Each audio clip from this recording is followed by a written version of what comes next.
Today is the 26th of June 2007. I'm Heather Lewis and I'm speaking today to Mr. Victor King, who lives at Prinstead. He and his wife Joan have long been associated with the 12th century church of St. Nicholas on Thorney Island, which is very close to Emsworth. Today he's going to talk about its history over the years. This recording is on behalf of Emsworth Maritime and Historical Trust, which runs the museum in Emsworth and holds the copyright for this recording. So, Mr. King, if you'd like to tell us about the history associated with this area, and in particular Thorney Island and St. Nicholas Church. Yes, I should be pleased to do that. St. Nicholas Church on Thorney Island, it is apparently the second church. An entry in Domesday Book 1086 gives particulars about the land and those who worked on it, and adds, "There is here a church and a priest." So there was a Saxon church, and probably, like Saxon churches, was built of wood. Now the present church was built soon after 1100 and was the responsibility of the then Bishop of Exeter.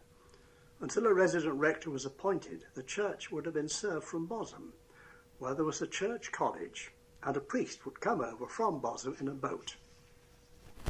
Now the history of Thorney Island and of St. Nicholas Church are of course interrelated. West Thorney is no longer an island. Before 1870 it was separated from the mainland by the deeps, and travellers had to use the wadeway, which was only passable at low water. There was incidentally an East Thorney, somewhat off Selsey, but now of course under the water. Thorney had a reputation for its animals, its cattle and its wheat.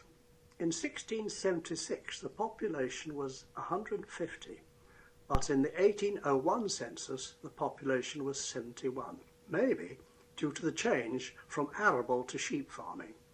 The island continued as a farming community and not a wealthy community, being excused taxes in the 14th century. An unanswered question: how did such a small population support a church of the size of St. Nicholas?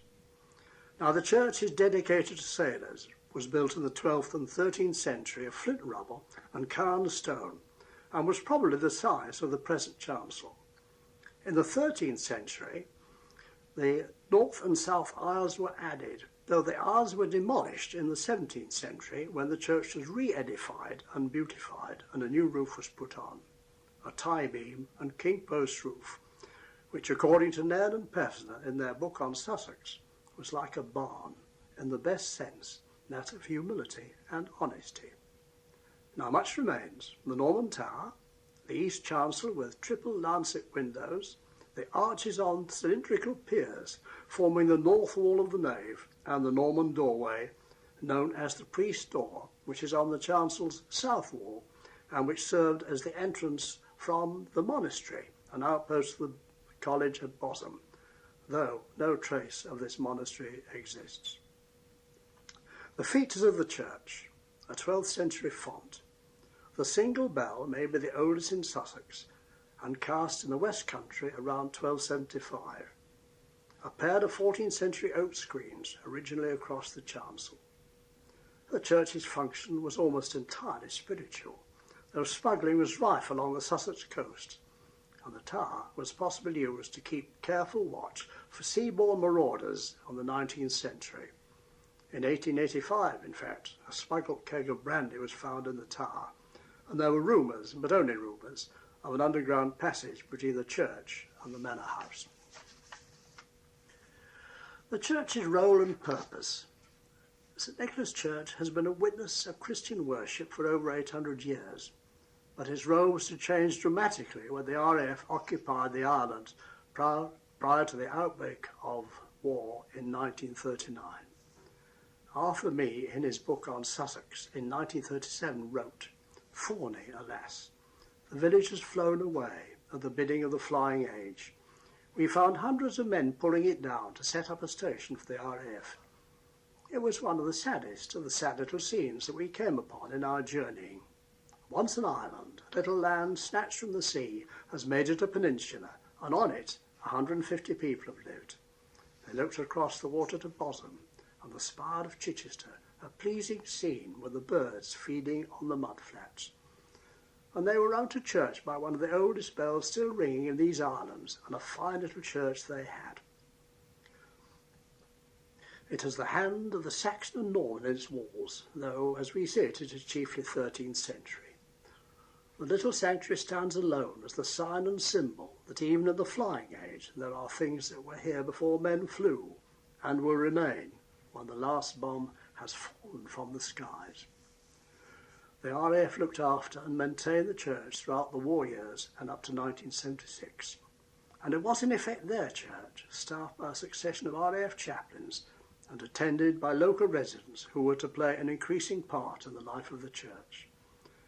A commemorative window designed by Teddy Roberts records the RAF's role from 1938 to 1976 when the station closed, and a pulpit designed by John Skelton and made from oak and slate as a memorial to the RAF's Air Navigation School. During the early 1980s, when Thorney was a temporary home for Vietnamese boat people, those of the Roman Catholic faith worshipped in the church. In 1980, St Nicholas Church was incorporated in the ecclesiastical parish of Southbourne and West Thorney, and in 1984, when Thorney became a base for Royal Artillery regiments, an army chaplain was to be eventually appointed. The church's strong connection with the armed forces was resumed, as well as it being active and involved in the local parish. It has been said that St Nicholas Church is one of the lovelier, lonelier, least known churches in Sussex. Thank you very much, Mr. King. That was very interesting. Not only is it a church, worshippers do come from the parish as well as the army these days. And of course, in the grounds, we have the graves of the airmen, both British and German and Commonwealth airmen as well, aren't there? And this area is looked after by the War Graves Commission. So we have Remembrance Day services, of course, and commemorative occasions when the Germans come over as well to join us.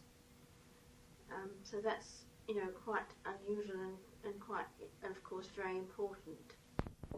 Thank you so much, Mr. King, for giving us your time.